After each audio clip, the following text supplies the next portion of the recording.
Hey there Libra, and welcome back to Bon Echo Tarot. I am here with your February 2021 report, and so I'm going to do this like I do all of my readings. I'm going to talk about the astrology first, and then I'm going to go into the cards. So if you haven't already, I'm going to recommend that you watch my Global Village report for this month, because it kind of gives you an idea of what the intensity really is about for all of us. And then with what I'm going to tell you about your specific astrology, you'll be able to better integrate your experiences with the people around you. So Libra, you've got a real mixed bag in terms of your experience. I may actually title your video as being a whole lot of healing going on.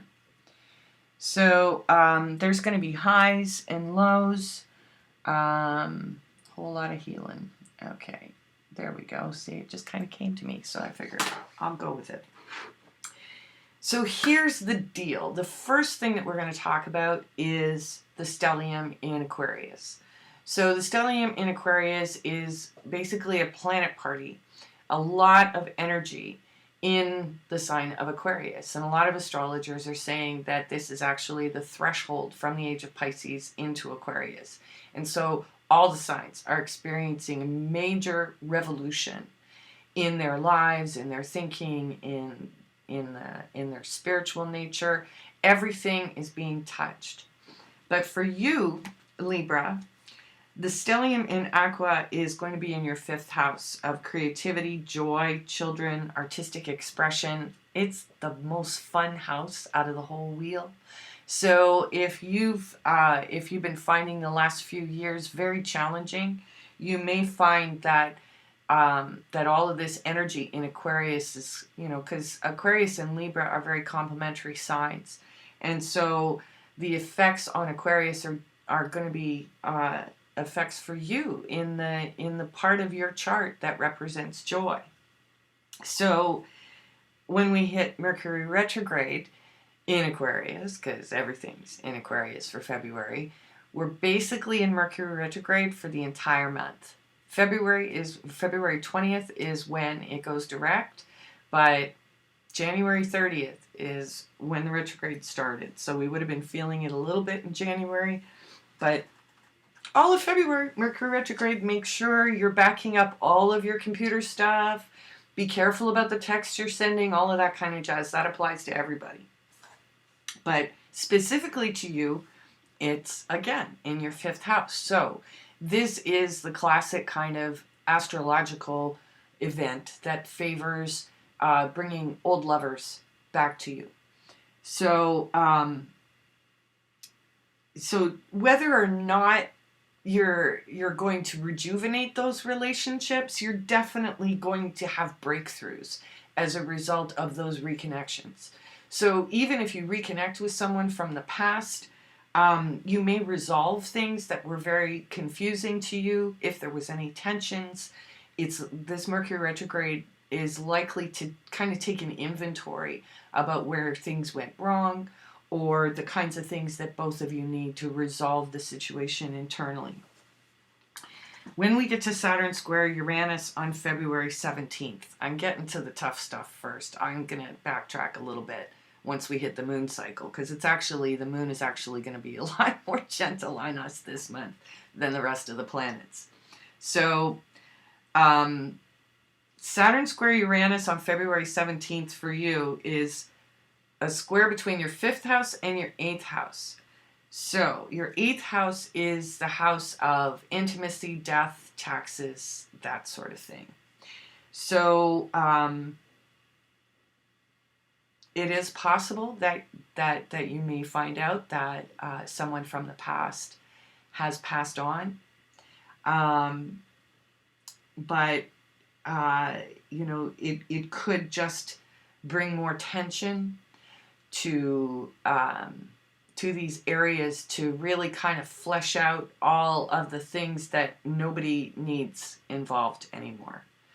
That, because maybe there were issues that were unresolved. So at these times when it's going to be the most tense, that's going to be the time when everybody's working through those energies.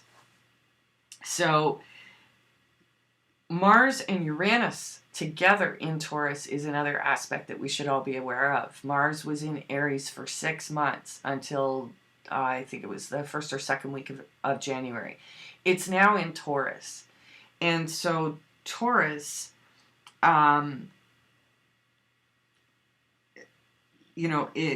this is your 8th house. And so with Mars's activity in there, coupled with the surprises that Uranus will do, Uranus is about lightning and rebellion and all of that kind of stuff. It's also Aquarius's ruler, and it's together with Mars. So opposite all of this crazy activity in Aquarius. So it's about having breakthroughs that are going to deepen existing bonds, intimate bonds in your relationships. So we'll see how that gets reflected in the cards. So now we're going to come to the new moon in Aquarius, February 11th, just before all of this tension. And because it's in Aquarius, this is about your emotional temperament. So it really is about making joy your priority. You know, if things have been really heavy up until now, especially with the influence of Capricorn for so long, now that all of those planets have moved into Aquarius, except for Pluto. Pluto's going to stay in Capricorn for a while longer. You know, it is lightening things and enabling you to look at things a little differently. So you make joy your priority at the new moon. You go through all the tension in between, let's say, the 15th and the 22nd. And then when you hit the full moon in Virgo on the 27th, well, Virgo is your 12th house. So you're going to find that all of these events have led you to a point where you can truly heal that core wound inside of you. You know, your subconscious, places where maybe you self-sabotaged in the past. You're going to reclaim your power in these areas so that you can face your healing head on with courage. So these are powerful energies for you, Libra. Don't take anything lightly this month, because you'll likely notice that everything about you changes after this time. I can't wait to look at the astrology for March and April. You know, like, what are we all walking into? Right? So I'm a late Libra sun, so I'm just as curious about this reading as you are. And definitely I am looking forward to lighter times in my life. And you know, this particular endeavor here at Bon-Echo Tarot is a part of how I'm stepping into the new age. So if you are also starting new projects and new ways of doing things, you may also be feeling pretty good about stuff. And just, you know, maybe it's also a time to just leave that negativity behind. You know, we've got enough on our plate these days. So Libra, we're starting out your reading with the Nine of Pentacles. And the Nine of Pentacles is really about, you know, being sovereign and learning how to take care of yourself in a really meaningful way. You know, it's like, it's that classic kind of dynamic of you don't really need a relationship in your situation. And it could be because, you know, you're just trying to avoid the drama. You know, the Knight of Swords, you know, usually very confrontational, fast energy. It's not soft communication at all. It's either extremely urgent or whatever, but that's your obstacles. So I'm just gonna kind of look at that. So you've got the Ace of Pentacles. So, you know, like many of the signs who have already seen this card in their reading, this is the doorway to the age of Aquarius. And there's your little pathway, and the divine is waiting for you with a big giant new beginning. So I'll take that. So in the past, we've got the Page of Pentacles. So, you know, you may have found just before, you know, Mercury retrograde, there could be somebody from the past who is reaching out. Oh, Ten of Swords.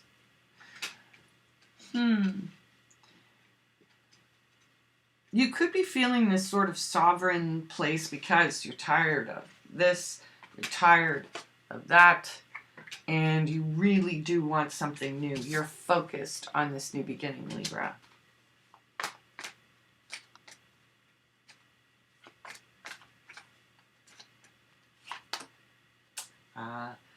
And so in your near future, we've got the Temperance card. So this could be patience, or this could be a Sagittarius individual who is part of your story. Basically, I look at Temperance as being, emotionally balanced, and really connected with the divine. Look at that. I mean, the angel wings, the passion for the divine, and the halo. These are powerful themes for you, Libra.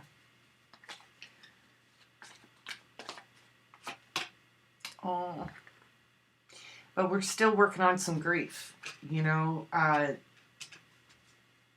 of us have gone through the dark night of the soul. In fact, many of the readings that I've done, and when I've looked at the astrology, many of your counterparts, people that you're interacting with, are having a serious dark night of the soul. And so it's important for you, look at this. You've got in your environment, exhaustion, absolute exhaustion at holding the fort, at holding space, waiting for something definitive to arrive. Yeah, there's the moon right there. So the Leo full moon may have had an effect on you as January splits. I am doing this reading, in fact, within the gate of that. And look at that, the High Priestess. So, that kind of brings us around to that kind of 12th house dynamic of really getting deep, and when you are in those deep, dark corners of your own psyche, that can often be a breakthrough for your connection with the divine.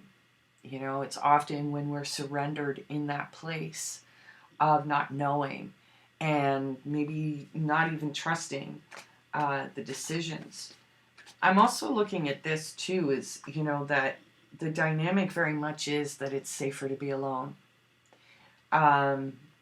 Which can be definitely a tricky dynamic for a Libra, the sign of partnership, to be working out. And in the surrounding energies, we have the Knight of Cups. So either you or someone in your life will be approaching these situations with a certain degree of humility, and grace. I find with the horse's head bowed in that way, it's like it's an honorable surrender, and it's a grace in moving forward with love and clarity. So let's grab the little cards and see what we can find through these ones. So yeah, Libra, you may have walked away from something in the past, and now you're working on your own self-sufficiency, your own sovereign self. Yeah, there may have been fights.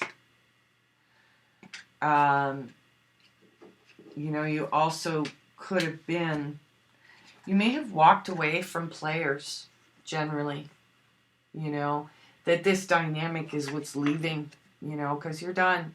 You're done with this dynamic. You're done with the drama. It's all about joy for you now, right? And you're probably feeling that, this is the weather, the astrological weather that's going to facilitate it. Look at this. So your new beginning. So look at that, right? We've got your obstacle card. being confrontations and whatnot. But as I've been noticing with many other signs readings, is that it is a confrontation that breaks through all of the tension. The question is, are we ready to go into those confrontations in a good way, in an authentic way?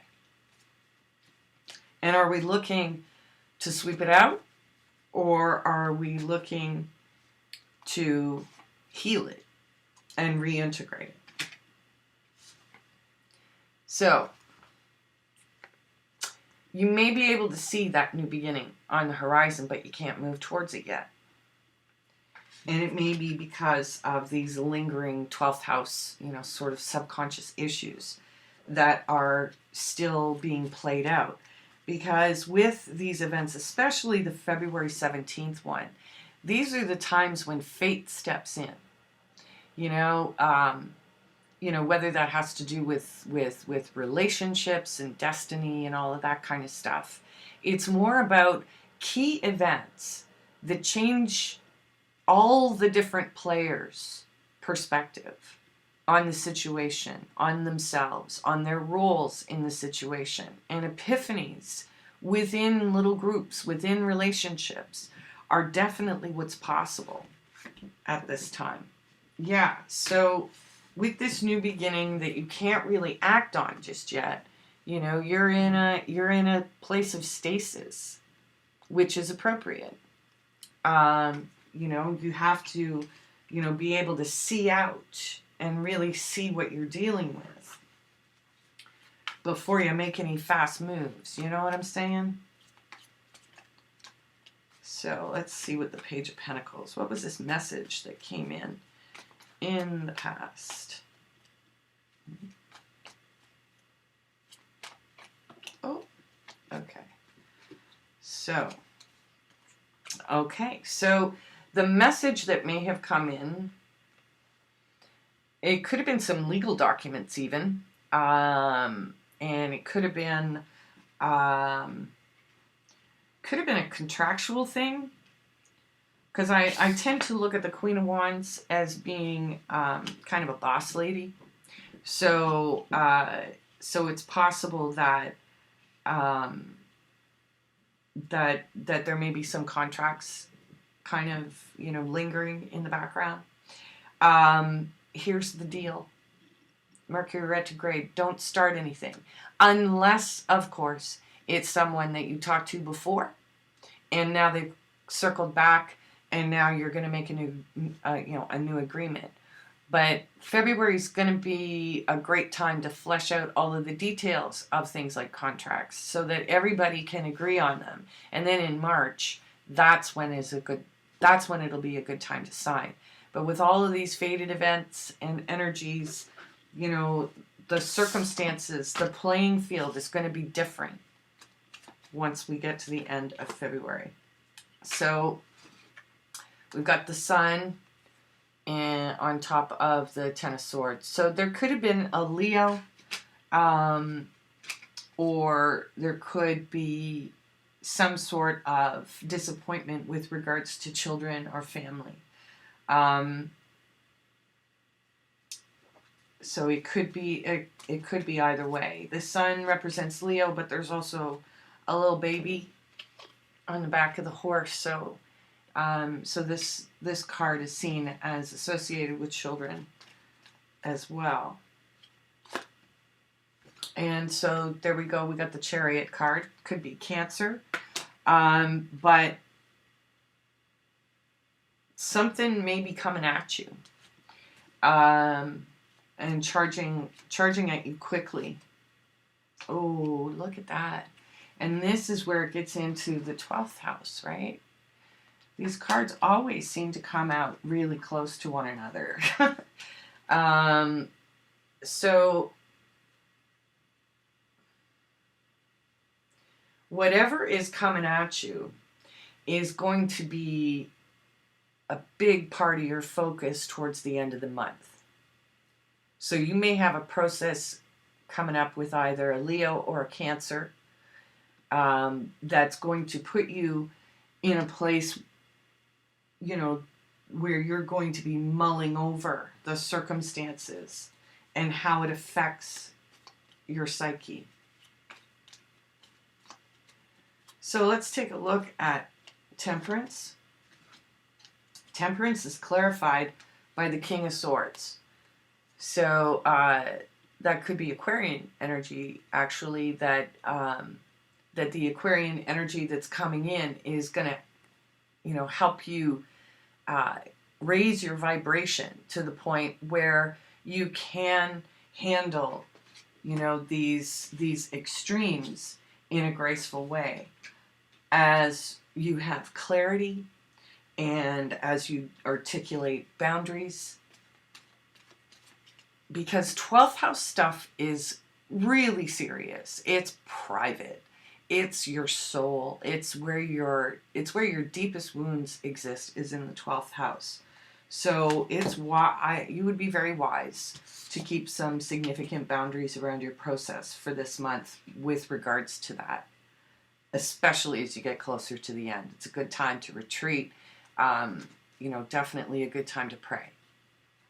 So we've got the Moon card on top of this. So again, you know, we could be dealing with, I mean, you could have a Sagittarius, an Aquarius, Gemini, Libra, and a Cancer all involved in a situation that's coming up in the near future.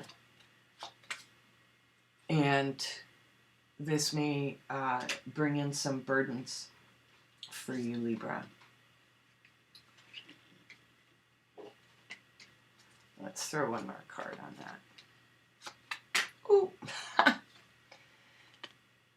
So it's something that you're going to have to work on, and it probably won't be something that's going to change overnight.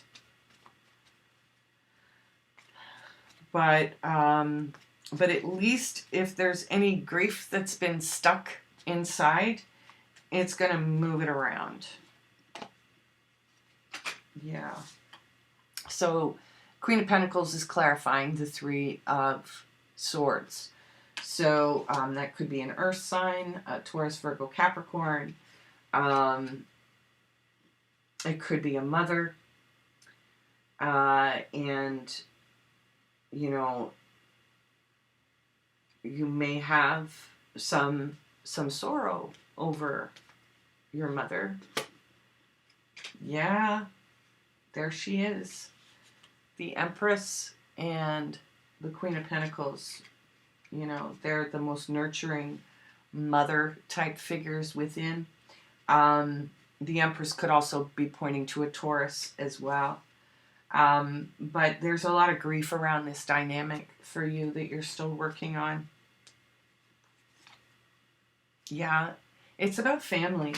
There's something that's been disappointing that you're still grieving around family. So you've got 9 of Wands in your environment. So there's definitely that kind of exhaustion of holding back. Clarifying the 9 of Wands is the Emperor. So this could be an Aries. Could be a father type figure. And let's see what else we've got. Somebody who's really empowered around you. Judgment. So there's been a decision made, or possibly an announcement that's coming. The Magician, manifesting. But yeah, you know, there's like, but you don't, there's something in your environment that's hidden that you can't really see right now. But it's manifesting. Something is manifesting. It could be you. Queen of Swords. Clarity. Queen of Swords, Libra. Very Libra card. Or Aquarius. Or Gemini. But I'm feeling that it's you, and that whatever it is that's been building towards this, you've been manifesting clarity in it.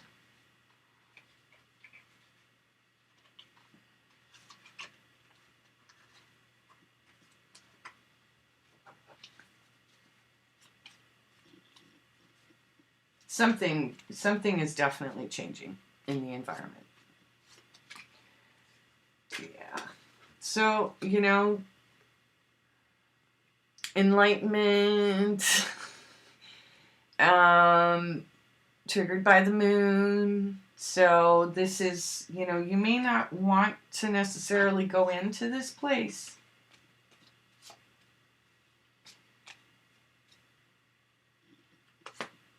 Yeah, because, you know, you're probably sick of being held back and restricted.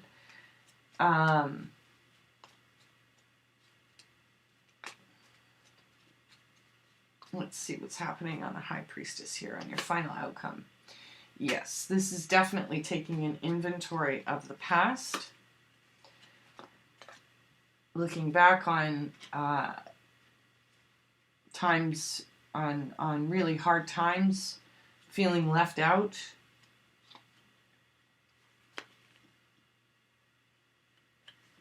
Speaking your truth. You know, in a breath of air, a breath of fresh air kind of way. I tend to see this as very Aquarian, the energies here. And it's kind of like, you know, if you've been a victim of your own self-talk, you may be really breaking the pattern on that. Cutting it off. Yeah, because there are so many options. There's a lot of confusion to this situation, and I think you've had just about enough of disappointments and defeats and being taken for granted. Yeah, you're ready for the celebration, you know, because there's been too much of this.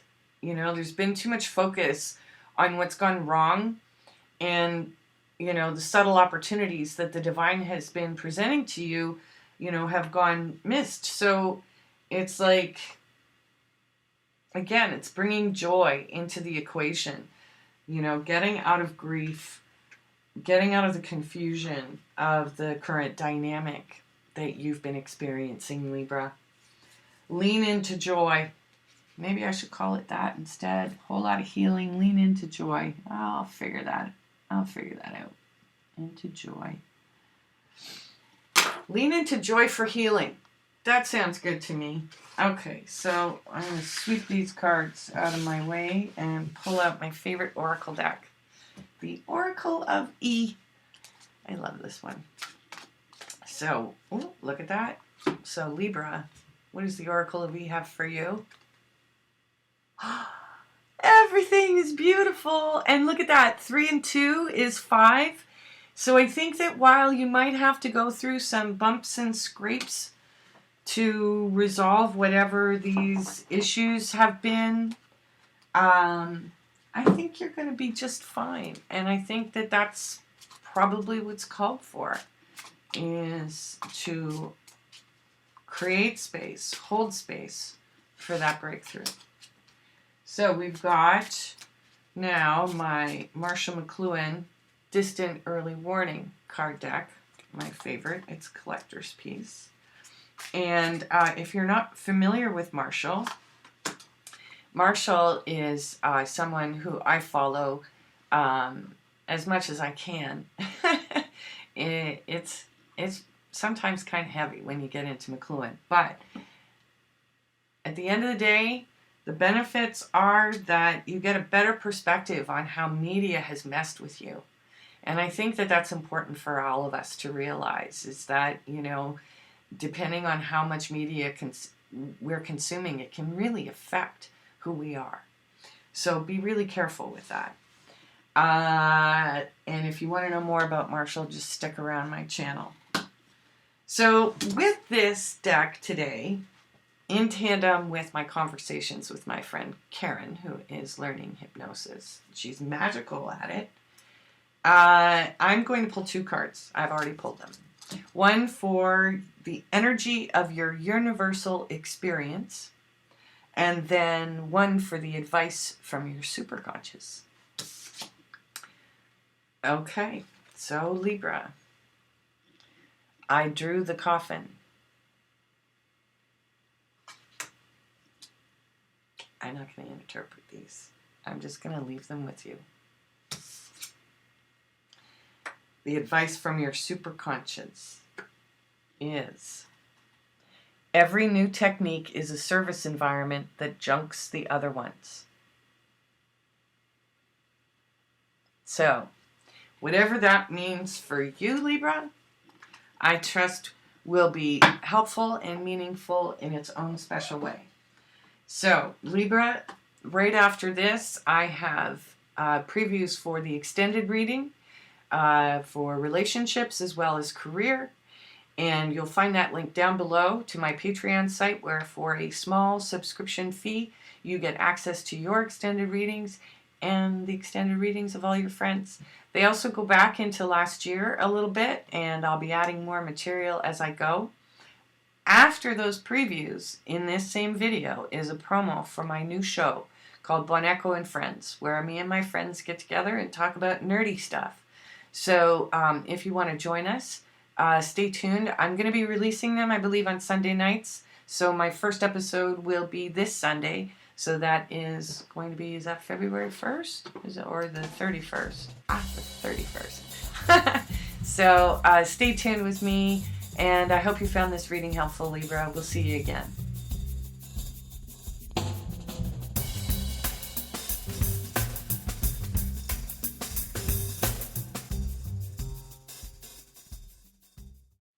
You are their ideal partner. Oh, but you don't see it.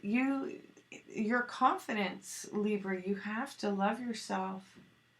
There's so much love waiting around you, but you don't love yourself enough to see it or even to let it in. And it's put your partner into a trap because they don't understand. But you've both become disillusioned.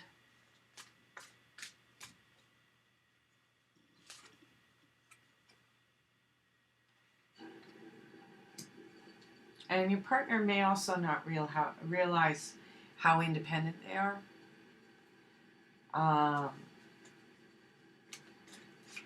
That that a lot of your partner's perspective could be fantasy and denial. And this is going to do well. Whatever you're working on, or whatever is, marinating under the surface, is probably going to involve travel at some point, if not involving travel right away.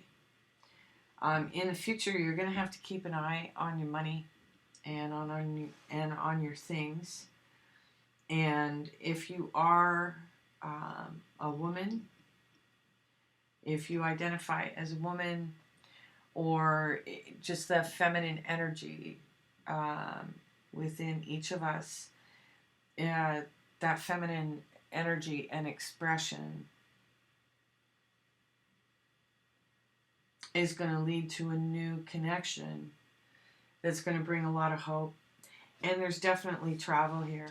There's travel coming in the future. Whatever you're doing right now is building a foundation for travel. Look at all that. Look at all those boats. There's a lot of travel going on in your future. And for some reason, I'm seeing the woman is you. Who's turned their back on whatever isn't happening anymore, and has a lot of hope for the future.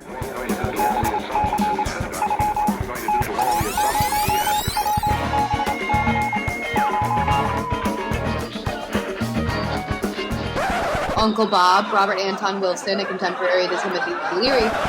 Marshall's like, amen, sister. Amen. Right?